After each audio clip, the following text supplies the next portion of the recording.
Good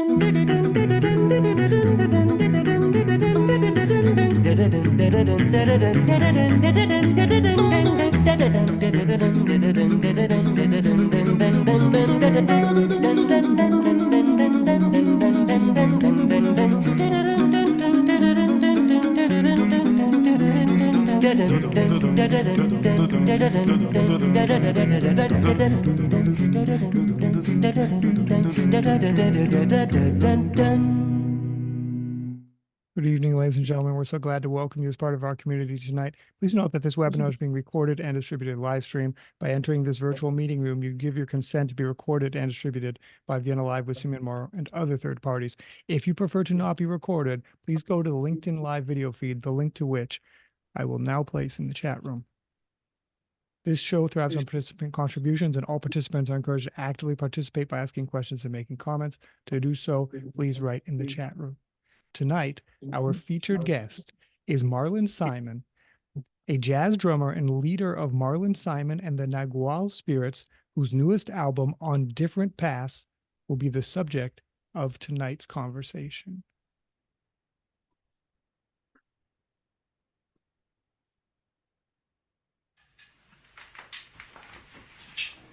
Okay, vamos.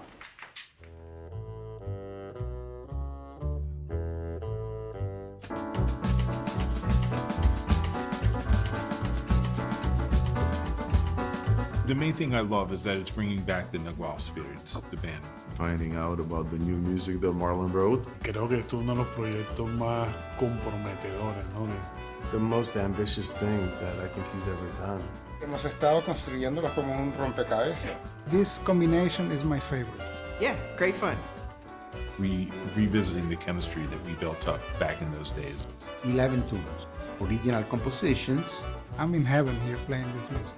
Then you can enjoy it intellectually, in the body, and in the heart.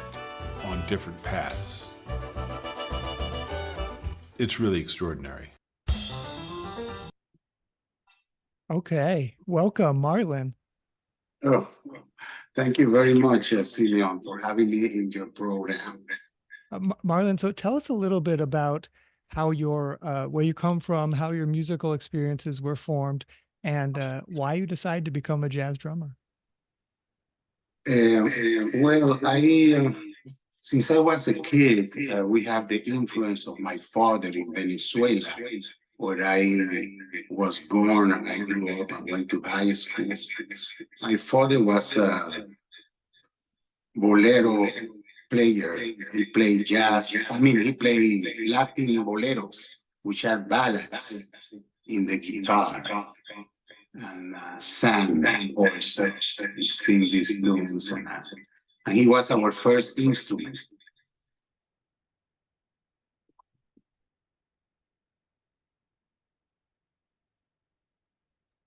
Can you hear me now?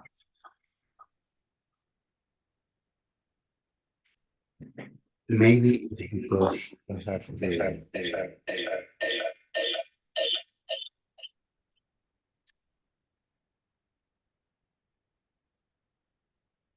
We see you. Perfect. Okay, can you hear me? Mm-hmm. Sounds Okay. just great. We see you. Everything's Let me get perfect. rid of, maybe because I had it open also on the phone. Yeah, I was saying, I was born in Venezuela. And my first influence with music was to my father, who was a singer. He's used to sing Latin ballads and play the guitar. So I heard him doing that since I was a kid. And he was the first one who started influencing me with music. And later on, I started doing my own self-taught studies in Latin rudiments and play for different local bands in my hometown for mostly dance music. You know, it was mostly Latin music, salsa music, Caribbean music. But then one day, a friend of mine brought you know, those Betamax videos that we used to have in the 70s. He brought a Betamax to my house and he said, Marlon, you have to see these. You know, he was a fanatic of all kinds of music, rock and jazz. And you have to understand that in my hometown, we didn't even have a music school. It was a hometown of no more than 80,000 people, very small. The main source of work was the oil refineries. And since my father spoke Dutch, because he was born in Curacao, which is a Dutch colony, that's how he got a job in the refinery and he was able to sustain the house. So he brought this video, I think it was Nancy's Reagan birthday. And on that video, they have invited Chick Corea and Miroslav Biros and Dizzy Gillespie. And he brought that. I don't know how he recorded that, to be honest with you. I don't know how he was able to record that on a Betamax. And that was my first contact listening to jazz. I heard that Dizzy Gillespie and Chick Corea on this Nancy's Reagan's birthday program. And I became interested on it because I didn't understand what was happening. I was very intrigued by the sound. And since then, you know, I became interested on it. And then I came to Philadelphia with the support of my father and went to the University of the Arts and started a jazz career. And I graduated later on at the New School for Social Research in New York in 1992 with a degree in jazz and contemporary music performance. Okay. So let's have a listen to the new album. So the first track, we're going to listen to the very first track of the album. It's called Searching, and I think it, yeah, we'll hear what it sounds like.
So Marlon, that was something so, I mean, you hear classical music there, you hear jazz, there's a bassoon. We don't know, it sounds like a wind band. It sounds like we've got double bass being bowed, so it's a classical thing. some Stravinsky, all these different things in there. Tell us what about this new album? Well, the album is a result of a proposal that I did to the Guggenheim Foundation in 2022. And I proposed to do an album that will blend classical influence with jazz and Latin rhythms. And they became very interested on the project, for my surprise. And I received a fellowship from the Guggenheim Foundation in 2022 for jazz composition. So through that support, I was able to record the album on different paths. And that first tune, to me, is more like an introduction to the later development of further movements, like different paths, walking and above thoughts. And you're right, I mix some classical instruments, like the bassoon and the French horn is also present there on this composition, to create different colors on the jazz concept that I was searching for on this album. You can hear also the use of the timpani and the orchestral chime bells on there. But later on, as the album develops, you'll see that it goes more into jazz, still using the same instrumentation. So that's how the idea came, through a proposal to the Guggenheim Foundation. Okay, so let's have a listen to the next track. This is On Different Paths. Sure. So here we go.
Okay, so Marlon, tell us a little bit about the Nagual Spirits, the band, and recording this album. As I understand, with classical musicians and jazz musicians, they have a completely different way of rehearsing, of understanding, communicating. Tell us about this band. Tell us about how you made this recording. Well, initially the Nagual Spirits, I founded in 1995, the band. actually as a sextet. It was more like a Latin jazz sextet that I had at that time, and we produced like 4 albums here in the US, and I made another 2 albums in France later on with my music. But initially it was a sextet. The blend with classical musicians is the idea that came later to me during COVID, during the pandemic, mostly. I thought that the pandemic, in many ways, helped me, and I think it helped a lot of artists to get in touch more with ourselves, to become in touch with our soul, if you can call it like that. And I was looking for different ways to keep the evolution of the creativity process in the music. And then I thought about the classical musicians, and I thought specifically of those two, the bassoon and the French horn, because it always called the attention to me, the colors that those instruments bring to the music. So I had Kevin Newton on French horn and Monica Ellis on bassoon. So the idea came during the pandemic, and that's how I developed this project. But like I say before, initially, the Nagual Spirits was created as a sextet. And the main reason I created the band is because after playing for several years as a sideman, I could see that I have other ideas mostly rhythmically, that I could not use with other leaders, because when you work on another band, you have to fulfill the job that you're doing, and you have to do what the leader demands from you. So I couldn't use my own personal ideas on rhythm and how to combine these rhythms with different harmonies. So I decided to go for a difficult task, which is to lead your own band. That's why I mainly decided to use the Nagual Spirits, so I could expose my own rhythmic ideas that I had on my brain, at that time. Okay, let's have a listen now to this is called Straight Ahead. Sure.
Okay, so I chose that in particular so we can segue into our serious talk of the evening.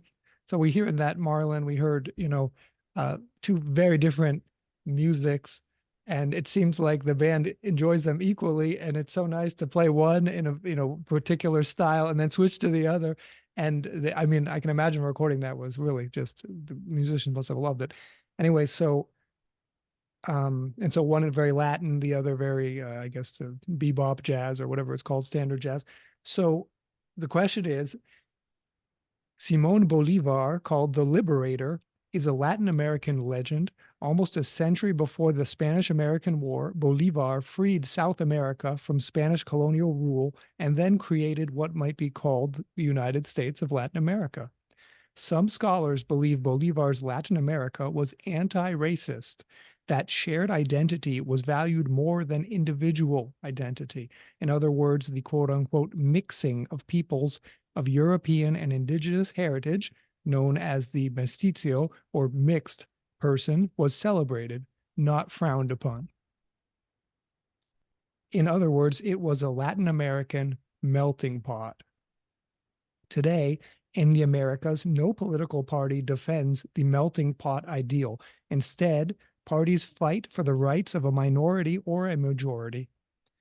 Through on different paths, you show how the ideal of quote unquote melting pot, be it social, political, or musical, is still today the most attractive vision of modernity.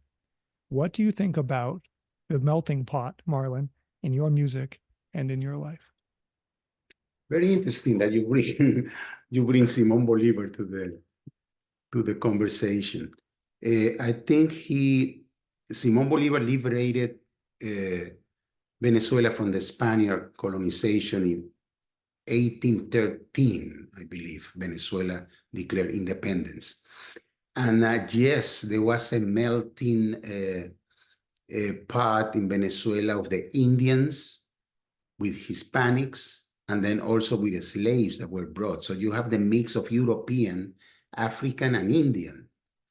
And Venezuela, being the first country north of Latin America, is geographically, it has a geographical advantage because the port of entrance to Latin America, the first one that you encounter is Venezuela. So definitely the influence of the Caribbean and the European and the Indian is present in the history of Venezuela since its beginning. And I think the music of Venezuela also offers those melting pots. I did a song on the record that is more Venezuelan traditional, where you can hear the feels of the 3/4, the 6/8, and the 4/4, and you can actually feel them at the same time. It's incredible how Venezuelan music, I think, is the only music in Latin America that you can feel the 3 rhythmic patterns at the same time. When you study a little bit more of the music theory, you realize that. And I think that's actually the result of that melting of cultures that I also try to use on this album. You say something very interesting. You say it started with a classical influence, Stravinsky and other influence, and then switches completely to another gender. You know, somebody told me once a very interesting point. He said, Marlon, that sounds like 2 different bands. And I agree. You know, it sounds like 2 different bands because it's 2 different genders. So it's very hard to find the musicians, the right musicians who can do this, who have the knowledge of improvisation and the knowledge of also reading the concept of classical music and both vocabularies. And then you have to add the Latin rhythms, which are not very easy to digest for an American jazz musician. You have to be exposed to it for many years. Like some of the members of the Nagual Spirits, they are from New York, where they have the chance to be involved with the Latin music also, because if you're not exposed to it, Latin rhythms can become a nightmare for a jazz or classical musician. So there are very few, you know, that can really do this. And I think it's a challenge. It's a big challenge, you know, to release a record like this, music of that caliber, and with that influence of different genders to be interpreted in the right way. So I think I got myself into a big challenge here. And now that I have to perform the music live, I'm being sweating because one thing is when you write the music, and the other thing is when you have to perform the music. It's completely two different areas. And I'm encountering now the problems of, wow, I have to perform this. And some of the stuff that I wrote is very hard to perform. So I've been studying that myself, on my own instrument to be able to do it with respect and integrity that it deserves.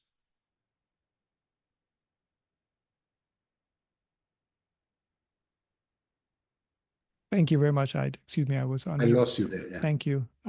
So the general feeling you have about this album and where your space is in music and all that, and music culture in general, is it that it is a melting pot, that this is kind of the future, that you have swing together with the other, you've got classical in jazz. It seems to me that seems to be the trajectory. You have jazz taught in the conservatories, as well as classical music, as well as pop music. What's your take on that?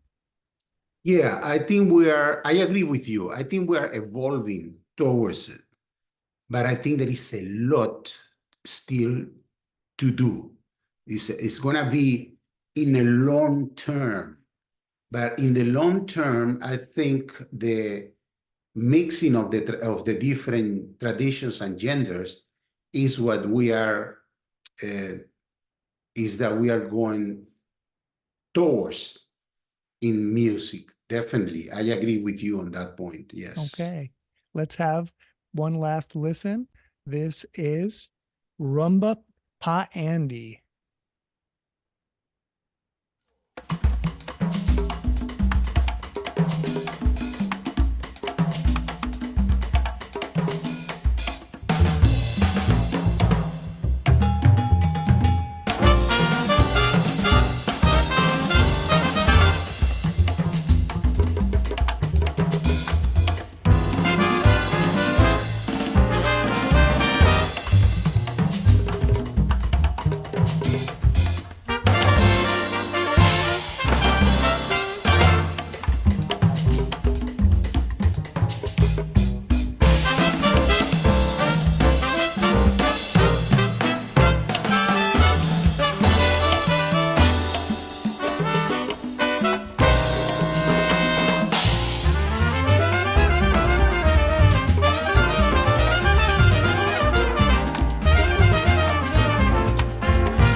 So I can imagine. Yes, you've got to gonna have to practice before that before that concert tour. But we'll show everyone how you can attend those concerts. I hope I can myself. So let's have our final question of the night. Then, what do you wish those, Marlon, who listen to this new album on different paths? Well, I hope the main message is that the title says it itself. We have to get on a different path in society today. If you think about it, what's going on in different countries and here in the US, sometimes it's sad to say, but I don't think we have evolved too much as human beings, with all this war and all this violence that we have nowadays. So I hope that the music can make you reflect on a possible change in belief systems and way of thinking, so we can unite, and blend more as human beings, because we are all children of the universe, in general. And I believe we have to get on different paths in order to do this, and I want to make people more conscious of that. I want to take Ambry, which I saw he was jumping there with Rumba Bandy. At the beginning of the song, I saw Ambry trying to dance a little bit. And then Richie is also there, which is part of my team. The video that we projected at the beginning was created by Richie, who is also on the podcast. So these are part of the team, and that's the message that I wish to send, Simeon, that we really have to get on different paths for us to evolve as human beings. Okay, let's see how we can stay in touch with Marlon. Here is his website. It's easy enough, marlonsimon.com. And as you can see here, we are /shows. So here are the different shows coming up. So we have Zinc Bar in New York on January 30th, 31st in Baltimore, Maryland, and Collingswood, New Jersey on February 1st, then in Philadelphia on February 2nd, and on February 3rd in New Hampshire at the Avaloq Music Farm Institute in Boscawen, right next to New London. So please do check out marlonsimon.com/shows, and you can see his different shows coming up. Then also how to buy the CD, which is available, starts on Friday. It becomes available. So, or I guess it's already available now. So it's been, you can order it right here, online store, $15 for a CD. And you can also download it right there, can have a listen to it. So it's, again, marlonsimon.com. Check it out. And Marlon, people can contact you on this website too if they have any questions. Yeah, my email is there on the contact, and it's available now, like you say, for pre-order, but officially it's coming out on Friday on all platforms and on all stores. Yes. Okay, fantastic. So thank you so very much to Marlon Simon. Thank you, Simeon. Thank you, Ambry. So let's take a look at what's coming up next week on Vienna Live. We have, as you can see here already, some new content available to be looked at. So, and so we've got a lot of things coming up. These are shows still coming up. So I'm going to go back again. More shows coming up. And next week we have Ada Rovati, The Hidden World of Pilou. Saxophonist Ada Rovati delivers a captivating collection of original songs with wide-ranging thematic surprises around every corner on her 7th album, The Hidden World of Pilou. The album features Nikki Harris, Faye Klassen, Alma Naidu, Kurt Elling, and Randy Brecker, the velvety sounds of the string orchestra, and even the country twang of the dobro. The World of Pilou is available on January 19th, 2024 via Pilou Records, and Ada's coming on Vienna Live to be our tour guide to this exotic destination. Come welcome Ada to our show. That's next Wednesday. As always, all information about upcoming shows may be found at www.simeonmoro.com Once again, thank you so very much to Marlon Simon. Thank you to Victoria and Frederick Mulligan and Agnieszka and Benoit Rivolet for their support of this show. Thanks to my cousin Mike, who is a marketer for Layer app. If you're an engineer or an architect, they have a really cool tool that you should check out. Thanks to Mary Schlesinger for the lovely Viennese library scene behind me. Most of all, thanks to you, our participants, who make it all worthwhile. From New London, New Hampshire, and Katy, Texas, goodbye, and see you next week. Thank you, Simia.